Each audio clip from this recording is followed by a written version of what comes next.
अस्सलाम वालेकुम, कैसे हैं आप सब। तो आज हम स्टार्ट करने जा रहे हैं एक्सरसाइज 10D का क्वेश्चन नंबर 4।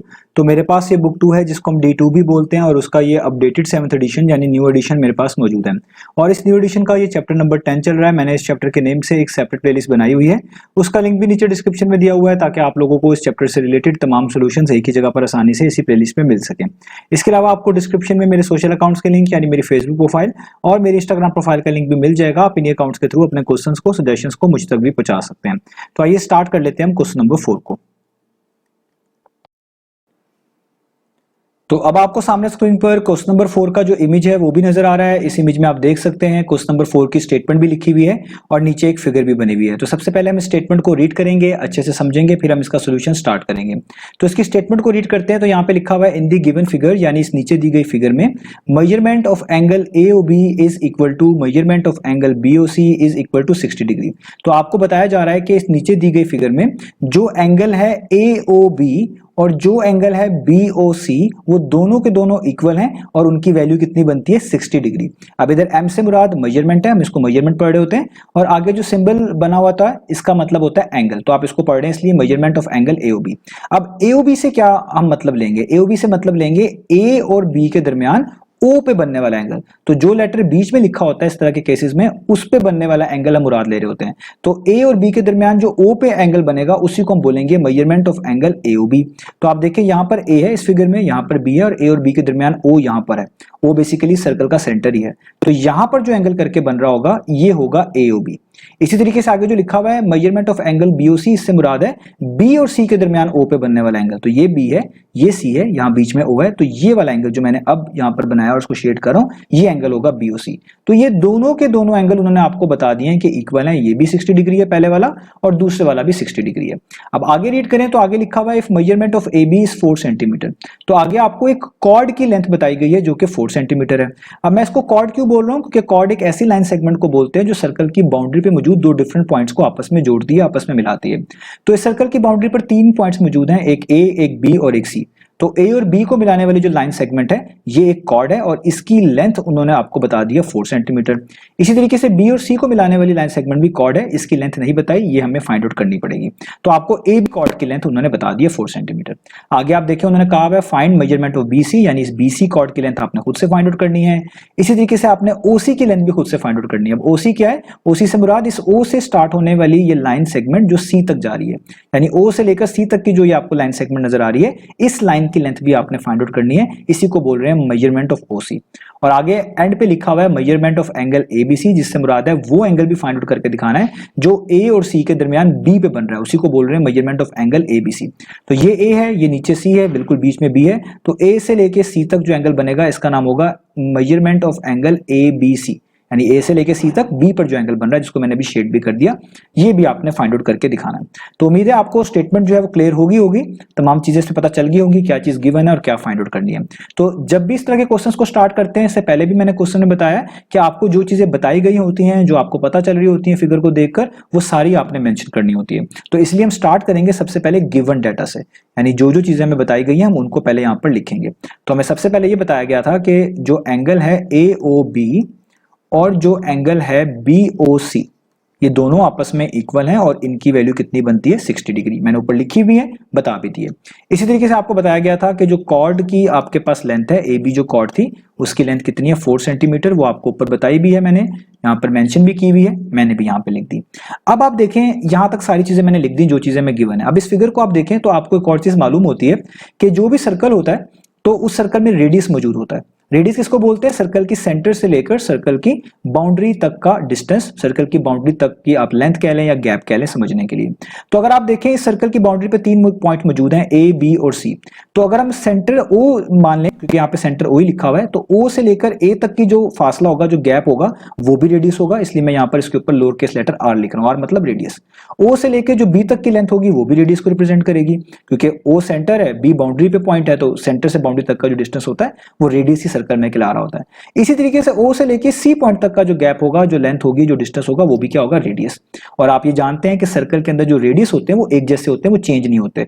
तो इससे ये चीज क्लियर हो गई कि OA की लेंथ ओ बी की लेंथ और ओ सी की लेंथ, क्योंकि तीनों की तीनों लेंथ रेडियस को रिप्रेजेंट करती हैं, तो इनकी लेंथ एक जैसी होंगी। तो इसलिए इस चीज को भी आप यहाँ पर मेंशन करेंगे, क्योंकि ये चीज अभी हमारे आगे काम भी आएगी। तो हम यहाँ पे लिखेंगे कि अगर आप ओ ए की लेंथ निकालते हैं या आप ओ बी की लेंथ निकालते हैं, आप ऊपर फिगर में देख सकते हैं तमाम लाइन सेगमेंट्स को, या आप ओ सी की लेंथ निकालते हैं, ये तीनों की तीनों इक्वल आएंगी। और उसकी वजह क्या है? क्योंकि ये तीनों की तीनों सर्कल के रेडियस को रिप्रेजेंट करती हैं। तो यहाँ पर एक से ज्यादा रेडियस का मैंने जिक्र किया, बेशक उनकी वैल्यूज एक जैसी हैं, तो मैं आगे इस चीज को मेंशन करूंगा कि मैंने ये चीजें इक्वल इस वजह से रखी हैं क्योंकि ये तीनों की तीनों चीजें रेडियाई हैं सर्कल के, रेडियाई ऑफ द सर्कल। ये आपने आगे मेंशन भी करनी होती है रीजन कि आप इनको ऐसा क्यों लिख रहे हैं, क्योंकि तीनों रेडियस है, इस वजह से मैंने इनको लिखा है। एक से ज्यादा रेडियस को आप यूज करें तो हम उनके लिए रेडियाई का वर्ड यूज कर रहे होते हैं।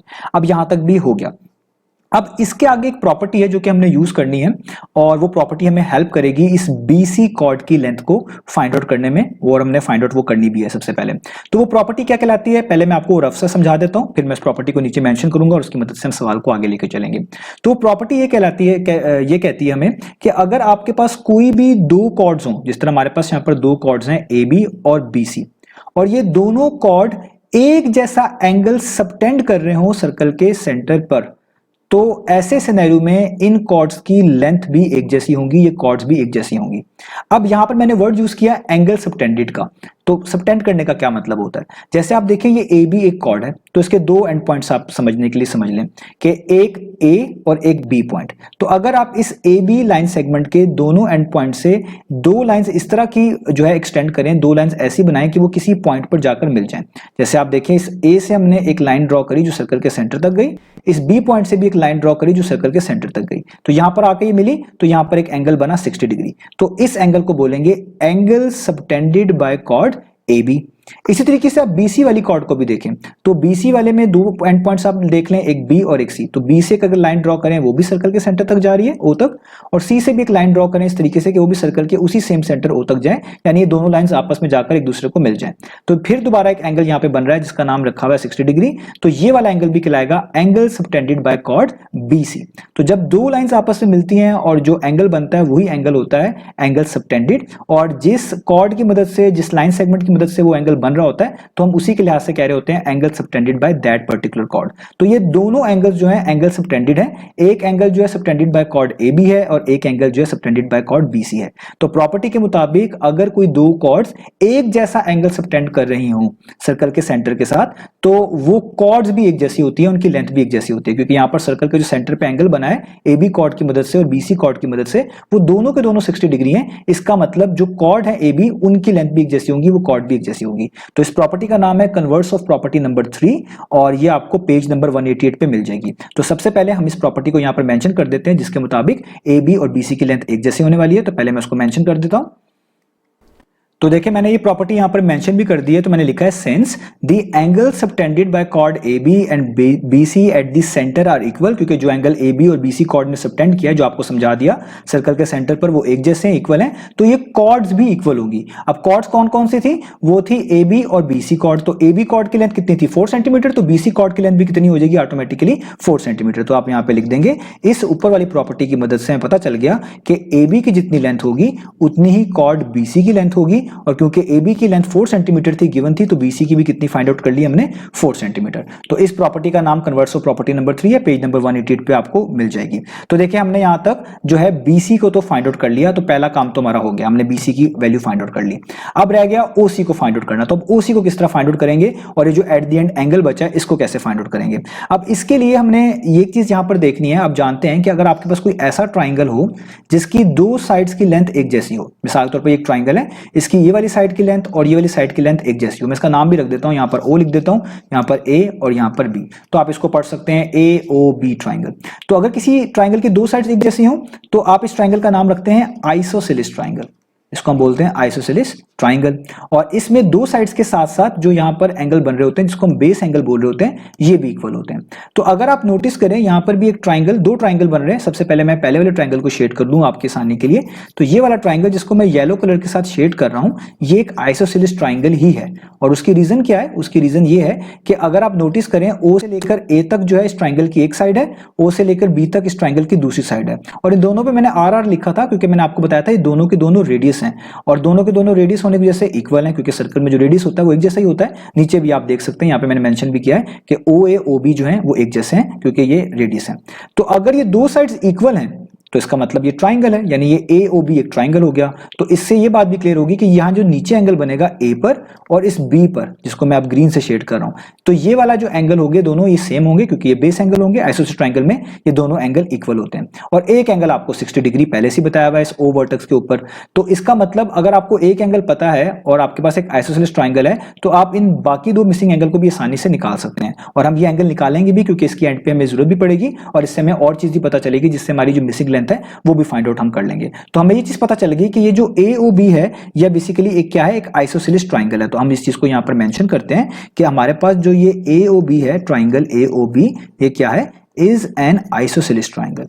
ये एक आइसोसेलेस ट्राइंगल है और इसमें जो एक एंगल गिवन है वर्टेक्स पे वो कौन सा है, वो 60 डिग्री है। तो हम इसलिए लिख देंगे विद वर्टेक्स एंगल, जो ओ को हम वर्टेक्स बोल रहे हैं, ठीक है, vertex angle equal to 60 degree.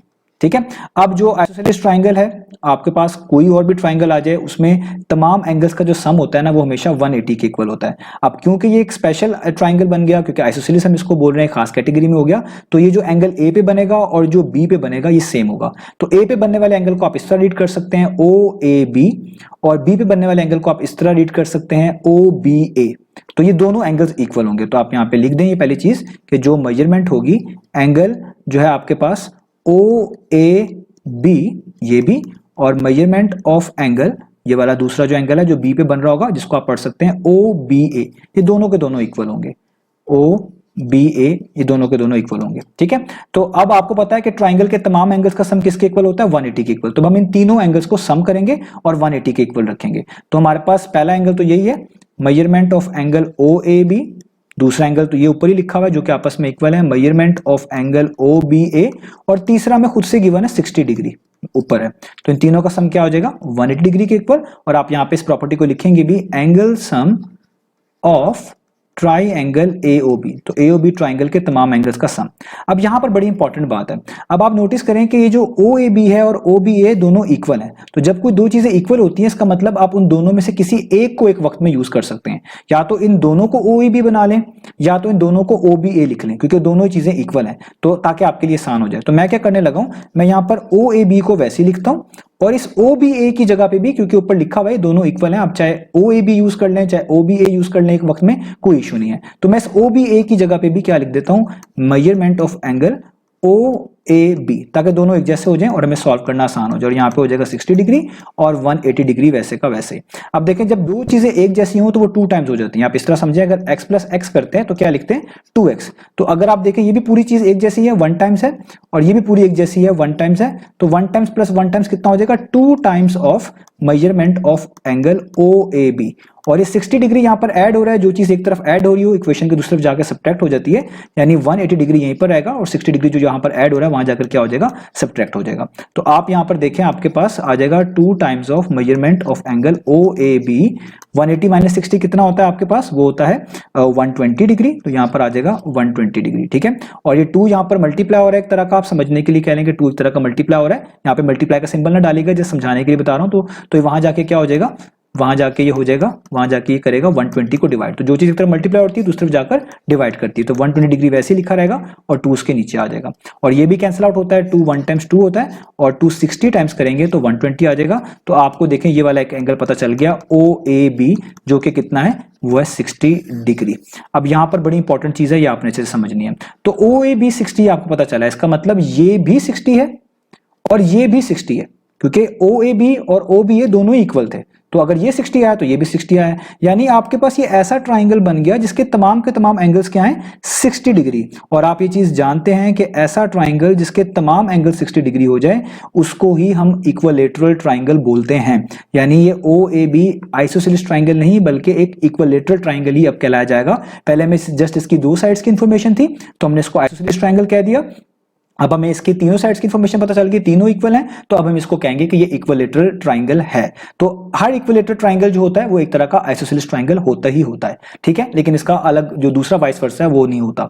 तो इसलिए आपने ये चीज यहाँ पे देख ली कि अगर किसी भी ट्राइंगल के तीनों एंगल्स इक्वल आ जाएं तो वो आपके पास क्या बन जाता है, फिर इक्विलेटरल ट्राइंगल। अब जैसा ट्राइंगल ये है वैसे ही तो ये दूसरा वाला भी है, क्योंकि इसमें जितनी ओ ए ओ बी की लेंथ थी उतनी ओ बी और ओ सी की लेंथ थी। तो अगर, और बीच वाले जो ये दो एंगल गिवन थे वो भी इक्वल थे, तो अगर इसको भी इस प्रोसीजर से सॉल्व किया जाए तो बी और सी पे भी बनने वाले जो एंगल होंगे वो सेम ही बनेंगे 60-60। इसका मतलब ओ ए बी वाला ट्राइंगल या ए ओ बी वाला ट्राइंगल आप कह लें ये भी इक्विलेटरल है, और इसी तरीके से बी ओ सी वाला ट्राइंगल भी इक्विलेटरल है। तो इस चीज से हमें ये पता चल गई कि इनके तीनों एंगल 60 डिग्री के इक्वल आ रहे हैं, तो सबके सब इक्विलेटरल ट्राइंगल है। तो आप यहां पे लिख देंगे कि ट्राइंगल जो है आपके पास ओ ए बी, ठीक है, या आप इसको ए ओ बी भी लिख सकते हैं, ठीक है, ये भी मैं लिख दूं यहां पर ताकि आप कंफ्यूज ना हो, ए ओ बी भी लिख सकते हैं। ये दोनों ट्राइंगल जो हैं आर इक्विलेटरल ट्राइंगल। दोनों का मतलब, ये मैंने इनके नाम अलग अलग लिखे हैं तो इसलिए हैं तो एक ही, तो इधर भी मैं लिखता हूं कि O A B and A O B is N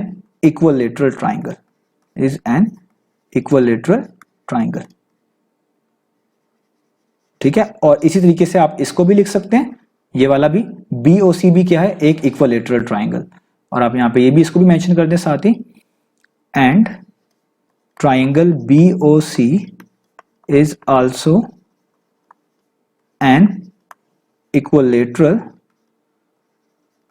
triangle, ठीक है, ये दोनों ही ट्राइंगल इक्विलेटरल हो गए।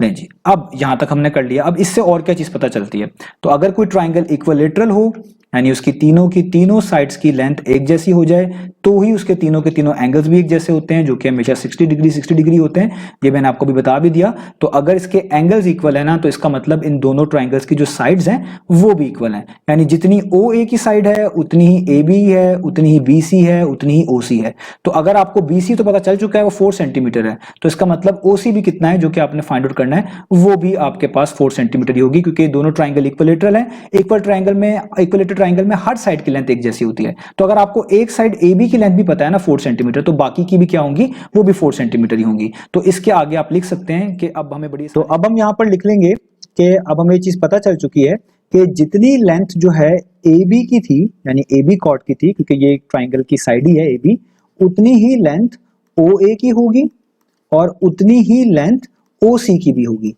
क्योंकि दोनों ट्राइंगल जिसका जिक्र मैं ऊपर कर चुका हूं वो इक्विलेटरल ट्राइंगल है, और इक्विलेटरल ट्राइंगल की तमाम साइड्स की लेंथ एक जैसी होती हैं, और ये तमाम साइड्स की लेंथ ही है जो मैं यहाँ पर मेंशन कर रहा हूँ कि सबकी सब इक्वल होंगी। और ए बी की लेंथ तो हमने सबसे पहले हमें गिवन थी जो कि 4 सेंटीमीटर थी, तो ओ ए भी 4 सेंटीमीटर होगी और ओ सी भी क्या होगी, 4 सेंटीमीटर हो जाएगी। तो इससे हमें पता चल गया कि ए बी तो हमें गिवन ही थी 4 सेंटीमीटर, बीसी हमने खुद से 4 सेंटीमीटर निकाल ली थी, और हमें ओसी भी पता चल गया वो भी है 4 सेंटीमीटर। तो इस तरह बीसी और ओसी दोनों की वैल्यू हमारे पास आ गई है।